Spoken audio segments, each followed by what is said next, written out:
샬롬 샬롬 샬롬 샬롬 샬롬. 하나님 사랑합니다. 여러분 주 안에서 사랑합니다. 오늘 열왕기하 16장 말씀 1절에서 20절까지 우리 함께 교독하는 시간 가졌습니다. 오늘은 야훼 하나님을 버리고 아수르의 아수르와 우상을 의지하다가 패망한 아하스에 대하여 함께 생각하며 교훈을 은혜를 나누도록 합니다. 아하스라는 이름의 뜻은 소유자 또는 야훼께서 사로잡으셨다라는 의미를 갖고 있습니다. 아하스는 요담의 아들이죠. 열왕기하 16장 1절에서도 증거합니다. 히스기야의 부친이죠. 유다 12대 왕으로 20세의 즉위에서 16년간 통치했는데 유다의 열왕 중 가장 사악한 일을 많이 한 사람 악한 왕이죠. 이방 모압의 영향을 받아 자기 자녀를 불 가운데 지나가게 하고 산땅과 사루와 모든 푸른 나무 아래 제사를 드리고 분양하는 등 철저하게 우상 숭배를 하고 야훼께 가증한 짓을 있는 대로 많이 저지른 그러한 사람이었습니다. 하나님께서 당연히 미워하셨겠죠. 반아수르 동맹에 가담해도 아무 소용이 없다는 사실을 깨닫고 오히려 아수르에 협조하자 이스라엘과 아람 동맹군이 유다를 공격합니다. 아하스는 아수르 왕에게 성전과 왕궁에 있는 금은 재물을 보내면서 도움과 구원을 요청했지만 아무런 소용이 없었죠. 역대하 28장에도 증거합니다. 이때 회개치 않고 도리어 성전의 기구를 회파하고 하나님의 전문들을 닫고 각 성읍에서 한 당을 세우고 다른 신에게 분양해서 노를 격발케 하기도 했습니다. 아수르 왕 빌레셋을 만나러 다메섹에 갔다가 거기 있는 단을 보고 드디어 그 구조와 제도의 석양을 그려 제사장 무리아에게 보내 제단 건립을 또한 명령했죠. 무리아는 그 모든 것대로 단을 만들었고 아하스가 다메섹에서 돌아와서 단 앞에 나가 그 위에 제사를 드리기도 했습니다. 이로 인해서 하나님의 징계로 주변 국가에 끊임없는 침략을 당하고 말년에는 아수르의 허수아비로 무기력하게 보낸 것을 봅니다. 철저한 우상 숭배자인 아하스는 그 사악한 일로 인해 죽어서 그 시체가 열왕의 묘실에 장사되지를 못합니다. 예루살렘 성에 장사되죠. 야훼께서 히스기야 왕의 나이 15년간을 연장시키는 징조로 아하스의 이름표가 뒤로 10도 물러가게 하기도 하셨습니다. 하나님을 버리고 우상을 의지하다가 패망한 아하스에 관해서 좀 더 자세히 살펴보죠. 시대적 배경으로는 BC 731년에서 716년까지 통치했습니다. 북이스라엘 왕 베가와 동시대의 인물이죠. 이 시기는 가나안 북방의 아수르가 신흥 강대국으로 세력을 확장해 오던 시기이기도 했습니다. 이미 아수르와 적대관계에 있던 아람은 북이스라엘과 동맹을 맺고 강한 반아수르 정책을 폈지만 남유다 왕 아하스는 도리어 친아수르 정책으로 아수르의 보호를 받고자 했습니다.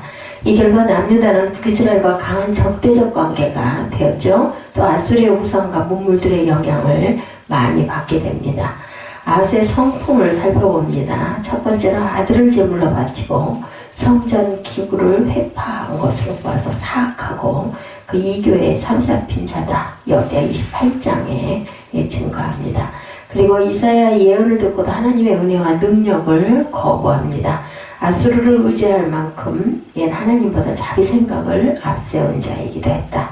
세 번째로 통치 중 주변 국가의 끊임없는 침략을 받았고 그 말년에는 아수르의 허수아비가 되어 섬긴 것으로 보아 군사 정치적 능력이 전혀 없는 그런 자였다. 네 번째로 반아수르 동맹이 별 득이 없음을 깨닫고 오히려 친아수르 정책을 펴므로 전쟁이 위기를 모면할 만큼 또한 약삭빠르기도 했습니다. 구속사적 그 지위를 보면 아수르의 굴복함으로 남유다를 아수르의 속국이 되게 한 자로 하나님의 이름을 더럽힌 자이기도 하고 성전 기구 회파 및 성전 문을 닫음으로 백성들이 하나님께 나아가지 못하게 하기도 했습니다. 이런 자기 백성들을 구원하시기 위한 하나님의 구속사역을 방해하는 그 사단의 획책에 따른 것이죠. 그리고 또 네 번째 우상과 아수르를 의지한 아하스의 동참자 무리아를 살펴보도록 합니다. 당시 아람과 북이스라엘은 반아수르 동맹 체제를 구축하고 있었습니다. 그러나 남유다 왕 아하스는 오히려 친하술 정책을 펼쳤기 때문에 마침내 아람과 북이스라엘 연합군으로부터 공격을 당하게 됩니다. 그래서 아하스는 즉시 아스루 왕 디글랏 빌레셀에게 충성을 맹세하고 성전과 왕궁의 보물들을 예물로 보내므로 원군을 요청하기도 합니다. 물론 이와 같은 아하스의 원군 요청에 따라 아수르 군대가 출병하여 아람과 북이스라엘 연합군을 격파하기는 했지만 장차 아수르가 남유다 왕국에 더 큰 적이 될 것이라는 사실을 전혀 깨달지를 못했죠. 아무튼 아수르 원군에 대한 감사를 표시하기 위해서 아하스는 친히 다메섹으로 디글랏 빌레셀을 찾아가기도 했습니다. 그런데 바로 그곳에서 본 우상의 제단을 모방하여서 예루살렘 성전에 제단을 만들게 한 아하스는 솔솔해서 각종 제사를 그 위에 드립니다. 결국 이러한 행위는 율법에 규정된 성전 제사 제도를 아하스가 임의로 변경시킨 처사로 여호와 신앙과 우상 숭배를 혼합시킨 범죄에 해당되었습니다. 우리는 아하스의 배교 행위에 동참한 것이 다름 아닌 제사장 우리아였다라는 사실을 또한 발견할 수가 있는데, 그는 한때 하나님 앞에서 진실된 증인이라고 칭찬받기도 했음에도 불구하고 어떻게 해서 이와 같은 잘못에 빠졌는지 납득하기가 좀 어렵죠. 아마 정치 권력 앞에서 이미 권위를 상실해버린 영적 지도자였던 우리아는 현실과 타협함으로 자신의 지위를 유지하려고 애를 썼던 것 같습니다. 스스로 성도라고 자처하면서도 정작 눈앞의 어려움을 피하기 위해서 세상적인 방법을 동원하는 자는 결국 하나님을 떠나 세상의 우상을 섬기게 된다는 것을 또 우리가 깨닫게 됩니다. 아하스는 아수르의 도움으로 아람과 북이스라엘의 공격을 물리치자 마치 아수르가 섬기던 우상이 유다의 하나님보다 더 큰 힘을 지닌 신으로 여기게 됩니다. 그래서 감히 아하스는 하나님의 성전에 우상의 제단을 설치해서 각종 제사를 드리게 되었죠. 세상이 주는 일시적인 만족과 편안함에 눈이 어두워져서 하나님을 버리고 세상을 따르거나 하나님과 세상을 겸하여 섬기는 혼합주의에 빠지는 것은 결국 하나님 나라에서 누리게 될 영원하고 참된 만족과 평안을 스스로 내버리는 처사이기도 했다. 한편 아하스의 통치 시대에 활동했던 선지자 이사야는 아수르 제국을 의지하기보다는 오직 여호와께 도움을 구하라고 간곡히 충고했지만 전혀 받아들이지를 않습니다. 진실로 인생의 참된 도움은 천지를 지으신 하나님께로부터 말미암는다는 사실을 깨닫는 자만이 환난 날에 피할 곳을 얻게 됩니다. 그러므로 이런 눈앞에 닥친 위기를 세상적인 방법으로 모면해 보겠다는 생각을 하기보다는 하나님을 끊임없이 간구하고 의지함으로 궁극적인 해결책을 모색하는 그 지혜를 가져야 되겠죠. 다섯 번째, 환난 날의 큰 비극은 어떠했는가? 우리는 세상을 살아가는 동안 종종 많은 환난을 만납니다. 그 환난은 여러 가지가 있죠. 질병으로, 또한 그 물질적인 어려움으로, 또한 그 사랑하는 사람과의 이별 등 여러 가지가 있습니다. 이러한 환난으로 인해서 사람들은 고통스럽고 어둡게 살아가기 쉬운데, 이때 많은 사람들은 닥쳐온 환난이 힘겨워 쓰러지거나 파멸되는 수가 있죠. 본문에서 아하스 왕은 에돔과 블레셋의 침입을 받아 환난 가운데 있었지만 올바로 대처하지 않으므로 그의 삶이 파멸되어 가는 과정을 그려주고 있습니다. 16장에는. 우리는 아하스처럼 그런 비극을 당하지 말아야 되겠죠. 그러면 환난을 당했을 때 우리를 더욱 파멸로 이끄는 요소가 무엇인지 우리 한번 살펴보도록 합니다. 그리고 우리는 어떻게 대처해야 될 것인가. 자신을 곰곰이 돌아보지 않는 것, 우리의 삶 가운데 큰 환난의 풍파가 닥칠 때 풍파 가운데 휩싸여 당황하거나 타인을 원망하는 것은 옳지 않습니다.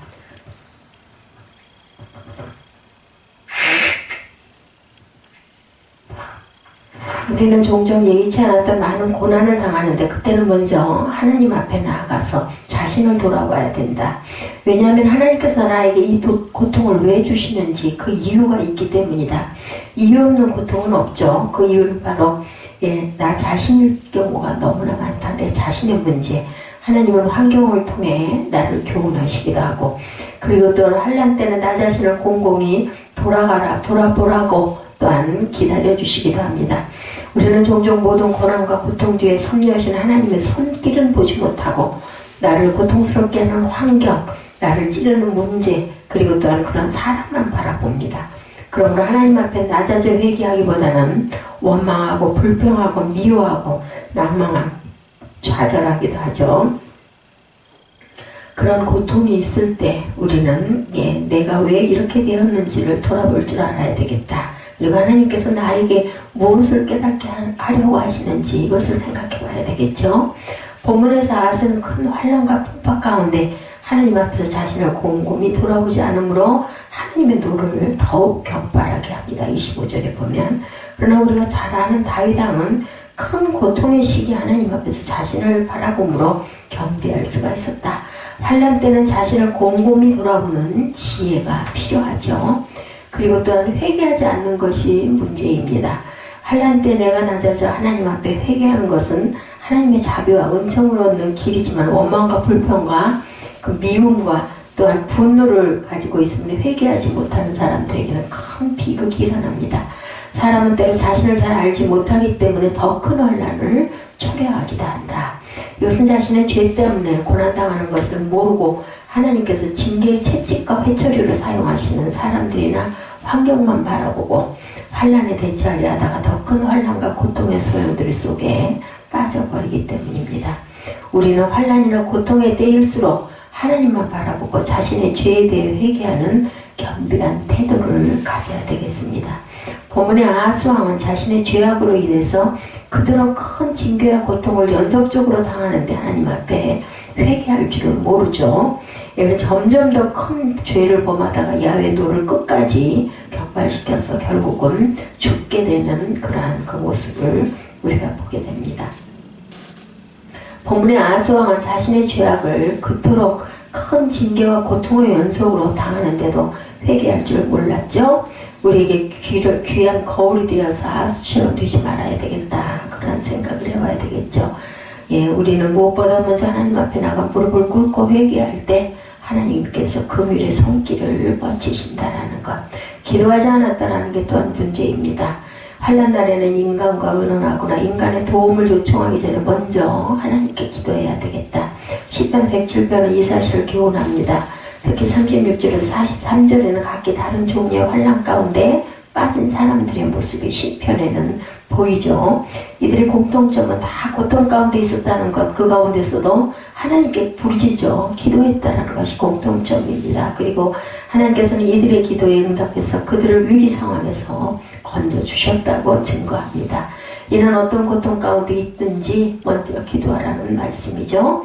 그러므로 하나님께서 환난 날에 나를 부르라 내가 너를 건지리니 내가 나를 영화롭게 하리로다. 시편 50편이죠. 우리가 참 좋아하는 시편입니다. 야고보서에서도 너희 중에 고난하는 자가 고난당하는 자가 있느냐 기도할 것이요 이렇게 말씀하죠.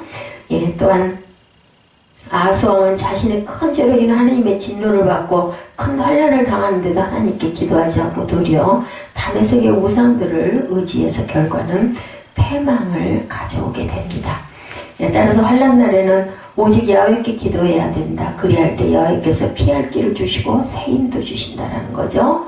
우리는 아하스를 통해서 환난을 당할 때 나 자신을 곰곰이 돌아보지 않고 회개하지 않고 기도하지 않는 것은 얼마 많은 패망을 초래하는지를 잘 배워야 되겠습니다. 그러므로 내가 환난으로 심히 괴로울 때는 먼저 나를 돌아보고 그리고 하나님께 먼저 기도하는 것이 가장 지름길이다.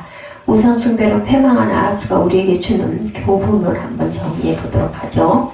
첫 번째, 전쟁의 위기를 모면할 목적으로 하나님보다는 아수르를 의지하기 서슴지 않았던 아하스가 결국 유다를 아수르의 속국으로 만들고 맙니다. 하나님을 무시하고 세상을 의지하는 자의 종말은 결코 평탄할 수가 없다. 두 번째, 아하스는 어려움을 당할수록 더욱 하나님께 더 큰 범죄를 자꾸 저지릅니다. 이처럼 마음이 공고할 때 하나님을 찾기란 쉽지가 않지만 그러나 하나님은 환난 날에 나를 부르라 이렇게 말씀을 하시죠. 제가 아하스가 마음이 공고할 때마다 더욱 악을 행하는 것을 볼 때 어려움 속에서 선을 향한 의지를 포기하고 들뜨르라는 식으로 살기가 쉽다라는 겁니다. 그러나 어려울수록 하나님을 향한 신앙을 더욱 지키도록 노력을 해야 되겠다. 이 아하스 왕이 공고할 때 더욱 야훼께 범죄했다. 역대하에 나타나 있는 말씀입니다. 그리고 아하스가 사악한 왕임에도 불구하고 하나님께서 유다를 외세의 위협으로부터 지켜주신 것은 다윗의 왕통을 통해 그리스도를 권하겠다는 언약을 이루기 위함이었습니다.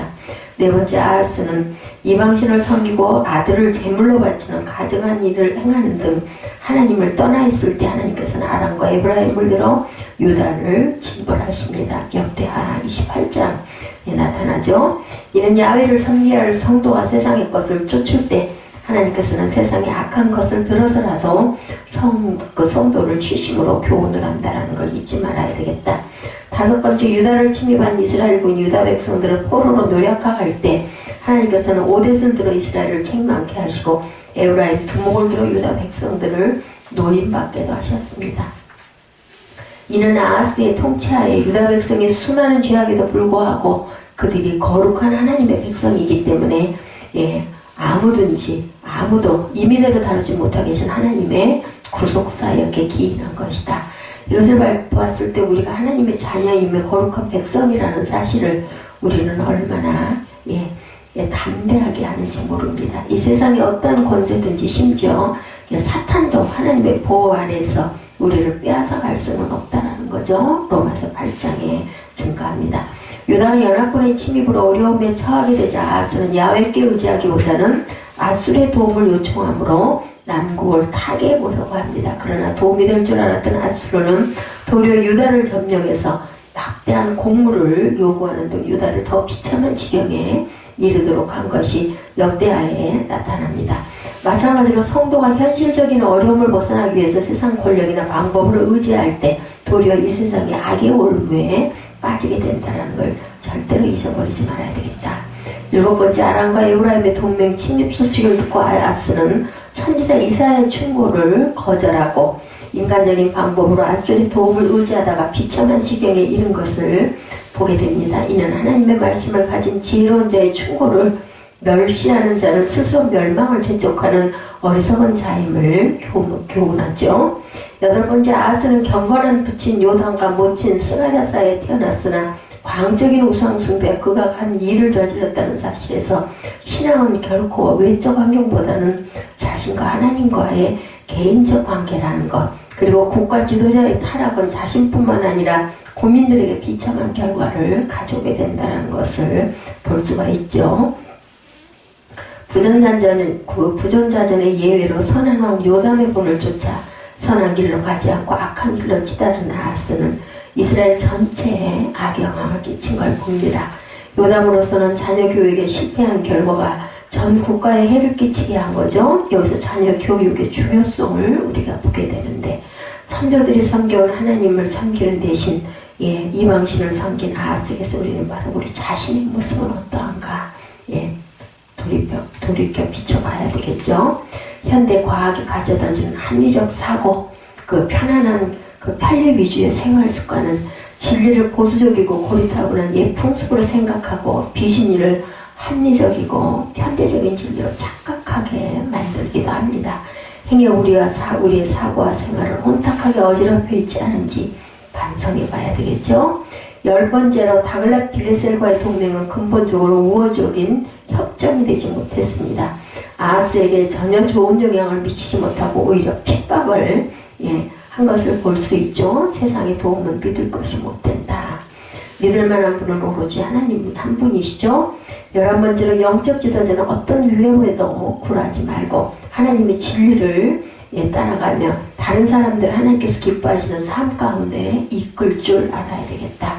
제사장 우리아는 자신의 본분을 저버리고 아하스의 악한 명령에 복종했는데 이것은 영적 지도자들이 취할 태도가 결코 아닙니다.